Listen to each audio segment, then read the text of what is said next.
Áudio 9, página 69, organizar. As bordas externas do diagnóstico do fluxo de trabalho mostram as 8 categorias de lembretes e materiais resultantes do processamento dessas coisas. Juntos, eles formam um sistema completo para organizar quase tudo que tiver sido ou ainda possa ser capturado por você diária ou semanalmente. Ser organizado significa simplesmente que o lugar destinado às coisas seja compatível com o que elas significam para você. Para os itens que não demandam ação, as possíveis categorias são lixo, incubação e referência. Se nenhuma ação é necessária, você descarta, arquiva com rápida referência posterior ou guarda de modo que consiga encontrar o material no futuro.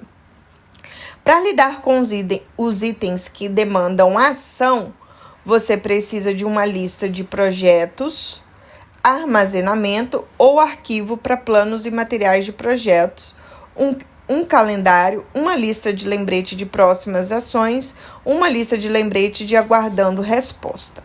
Vou ler de novo. Para lidar com os itens que demandam ação, você vai precisar de uma lista de projetos, armazenamento ou arquivo para planos e materiais de projetos, um calendário, uma lista de lembrete de próximas ações e uma lista de lembretes de aguardando respostas. Todas as categorias organizacionais devem ser armazenadas fisicamente em algum lugar. Quando me refiro a listas, estou falando de algum tipo de conjunto de lembretes que possam ser revisados. Pode ser lista em um caderno, num programa de computador ou mesmo pasta de arquivos que contenham folhas diferentes para cada item. Por exemplo, a lista de projetos em andamento pode ser mantida em uma página em um fichário, ou pode ser uma categoria dentro da área tarefas de um software, ou pode ser uma pasta de arquivo com etiqueta lista de projetos. Os lembretes em incubação, como por exemplo marcar reunião com o contador depois do dia 1º de março, pode ser armazenado numa pasta física com divisórias, numa agenda ou num calendário digital. Projetos. Defina um projeto como qualquer resultado que possa ser concluído em até 1 ano e que exija mais de uma ação. Isso significa que tanto as coisas grandes quanto as pequenas tarefas que normalmente você não chamaria de projeto entram nessa lista.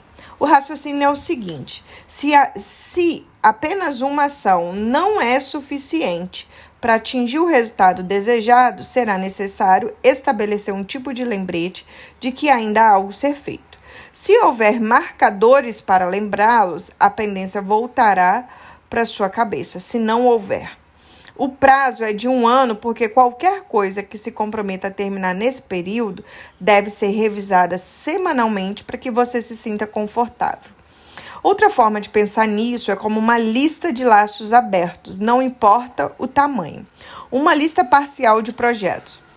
Contratar novos funcionários para a equipe, tirar férias em agosto, programar um evento com a equipe fora da empresa, publicar um livro, finalizar atualizações no computador, atualizar o testamento, completar o orçamento, completar a oferta de novos produtos, aprender um novo software CRM, tirar cópias do antigo HBR, contratar relações públicas, plantar flores para a primavera, pesquisar recursos para o projeto de vídeo, programar conferências do ano que vem, finalizar acordos de trabalho, comprar uma mesa nova para a cozinha, matricular a filha na escola. A princípio, não é necessário listar os projetos em ordem por tamanho ou prioridade. Eles só precisam estar numa lista mestra, de modo que você possa revisá-los com regularidade suficiente para garantir que as ações mais adequadas para cada um tenham sido definidas. Na verdade, você não executa um projeto, você só pode executar ações relacionadas a ele. Quando um número suficiente de ações certas tiver sido realizado, cria-se uma situação que se aproxima bastante do resultado esperado e o projeto será considerado feito. A lista de projetos é a compilação das linhas de chegada que colocamos à nossa frente para manter as próximas ações nos trilhos. Talvez existam algumas razões para classificar seus projetos em diferentes subcategorias, baseadas nas diferentes áreas de foco. Mas começar com uma lista geral pode ajudar na personalização do seu sistema enquanto você se familiariza com ele. Material de suporte a projetos. Em muitos projetos, você acumulará informações relevantes que talvez queira organizar por tema, tópico ou nome. É como se sua lista de projetos fosse apenas um índice. Todos os detalhes, planos e informações de suporte de que você possa precisar à medida que trabalha para sua realização devam ser separados em pastas, arquivos de computador, cadernos ou fichários. Materiais de apoios e arquivos de referência. Uma vez que você tenha organizado seu material de apoio por tema ou tópico, talvez perceba que o resultado é quase idêntico ao material de referência e que poderia ser mantido no mesmo sistema de arquivo de referência. Um documento sobre casamento poderia ficar no arquivo de referências gerais, por exemplo. A única diferença é que, no caso de projetos em andamento, o material de apoio pode precisar ser revisado com mais consistência para garantir que as ações subsequentes tenham sido identificadas. Sugiro que o material de apoio seja armazenado num local fora de vista. Se você tiver um bom sistema de arquivo de referência à mão, talvez descubra que essa é a maneira mais simples de organizá-lo. Às vezes, porém, será mais conveniente ter todo o material disponível à vista, ainda mais se estiver trabalhando num projeto importante, cujas referências deverá verificar várias vezes ao dia. Pastas de arquivo suspensa ou escaninhos com bandejas empilháveis são soluções práticas para esse tipo de papelada. Paradoxalmente, o mundo digital tornou a organização de materiais de referência e de apoio ao mesmo tempo mais simples e mais complexa. É rápido e fácil pegar alguma coisa de algum lugar e copiar para outro, mas decidir para onde enviar pode ser difícil por conta da imensa quantidade de alternativas disponíveis e das inúmeras formas de disponibilizar informação para outras pessoas além de nós mesmos. O melhor é manter seus arquivos de digital de referência e de apoio o mais simples possível e revisá-lo com consistência e vigor. As categorias de próximas ações. Você pode ter observado no diagrama do fluxo de trabalho, a decisão acerca da próxima ação é fundamental. Ela deve ser sempre, sem exceção, o próximo comportamento físico e visível de cada laço aberto. Qualquer ação de menos de 2 minutos e todas as outras que já foram concluídas não precisam, evidentemente, de acompanhamento. Estão concluídas. O que de fato precisa ser monitorado são ações que têm dia e hora específico para serem feitas, então inclua no calendário. As que devem ser cumpridas o mais rápido possível, inclua na lista de próximas ações. E as que os outros vão fazer, inclua numa lista aguardando resposta. Calendário. Os lembretes de ações que devem ser realizadas se enquadram em 2 categorias: coisas que têm dia e hora para acontecer e coisas que devem ser feitas o mais rápido possível. Seu calendário deve conter apenas o primeiro tipo de lembrete. São 3 os itens que devem ser anotados no calendário: ações a serem feitas em uma hora específica, ações a serem feitas em um dia específico, informações relacionadas a um dia específico. Ações a serem feitas em uma hora específica, esse é um nome pomposo para compromissos. Às vezes, a aproximação de um projeto é ir a uma reunião para discuti-lo. Apenas anotá-lo no calendário já é suficiente.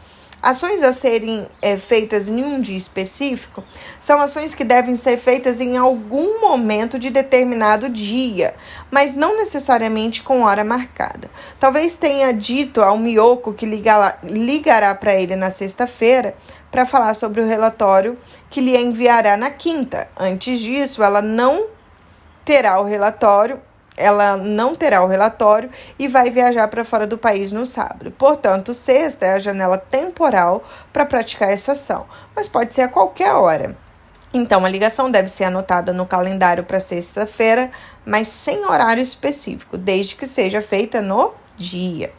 É útil ter um calendário no qual você possa anotar tantas as ações do dia específico quanto de uma hora específica.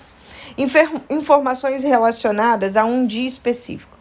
O calendário também é o lugar ideal para anotar coisas que você vai querer saber em um dia específico, não necessariamente ações a serem executadas, mas informações que podem ser úteis em determinadas datas. Aí talvez incluam orientações ou recomendações referentes a compromissos, atividades que envolverão outras pessoas, família ou equipe, eventos de seu interesse. Deve-se incluir aqui as pendências de curto prazo, como o lembrete de telefonar para uma pessoa depois que voltar de férias. Também é um lugar para anotações importantes sobre quando algo deve ser concluído ou iniciado, levando algum prazo em consideração. Abençoados são os que se vergam, pois não se quebrarão. Nada de lista de tarefas diárias no calendário. Somente os 3 itens anteriores devem ser incluídos no calendário. Nada mais. Pode parecer uma heresia se você pensar nos antigos programas de gestão de tempo, que quase sempre ensina a fazer lista das tarefas diárias. O problema é que, quando você combina esse tipo de lista com a ação do calendário, ela não funciona por 2 razões. A primeira é que novos inputs e mudanças nas prioridades reconfigura o trabalho diário com tanta frequência que é quase impossível determinar as ações com antecedência. É sempre útil ter um planejamento para referência, mas ele deve ter flexibilidade para sofrer ajustes. Tentar manter a lista no calendário, sujeita a ser transferida para outro dia, caso alguns itens não sejam concluídos, pode ser perda de tempo e fator de desmotivação. Já a lista de próximas ações que defendo abrangerá todos esses lembretes, mesmo os mais urgentes, e não precisará ser reescrita todos os dias. A segunda é que, se há algo na lista de tarefas diárias que não precisa ser feito impreterivelmente naquele dia, isso vai diminuir a ênfase no que é realmente inadiável.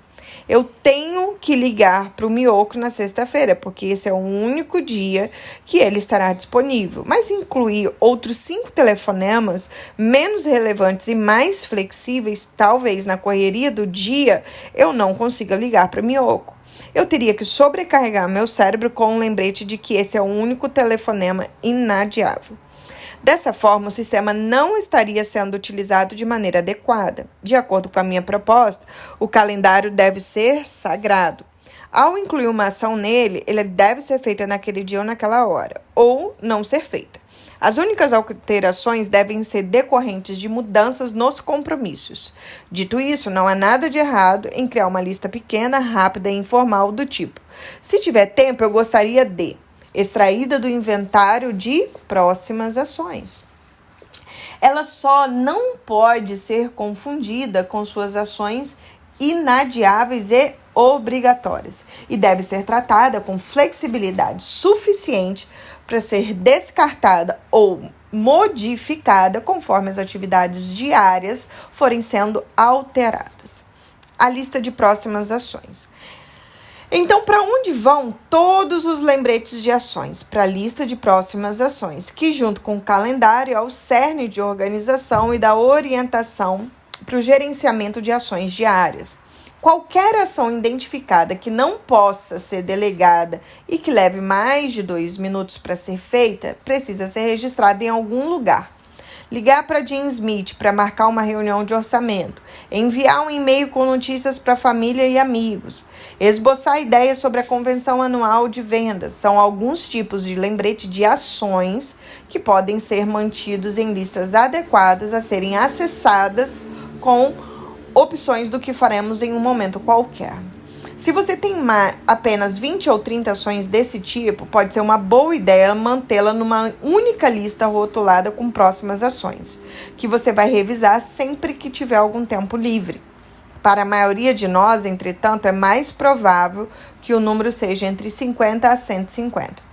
Nesse caso, faz sentido subdividir a lista de categorias como telefonemas no computador, todas as ações que podem ser executadas quando você tiver uma folga diante de um aparelho ou de outro. Todas as coisas deveriam ser feitas da forma mais simples possível, mas não simplista. Albert Einstein. Itens que não demandam ação. Você precisa de diferentes sistemas bem organizados para lidar com as coisas que não exigem ação, quanto as que exigem. Os sistemas que não demandam ação podem ser divididos em 3 categorias: lixo, incubação e referência.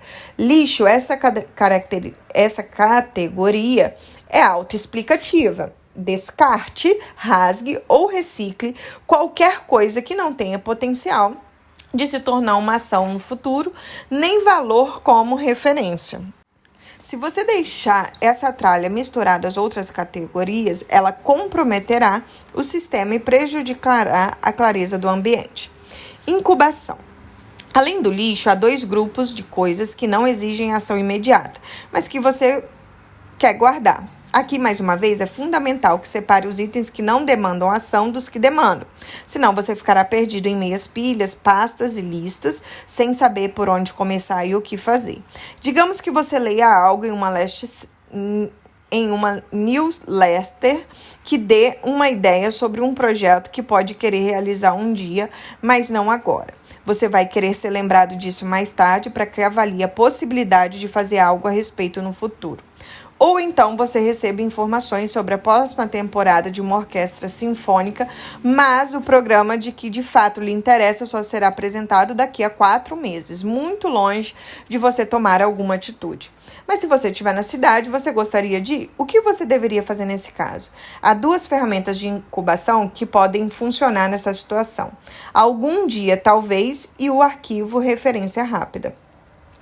Algum dia, talvez, pode ser útil e inspirador manter uma lista atualizada de projetos que pode querer realizar em algum momento, mas não agora. É como um estacionamento de ideias impossíveis de serem colocadas em prática no presente, mas das quais você não quer se esquecer por completo. Seria bom ser lembrado das possibilidades de vez em quando.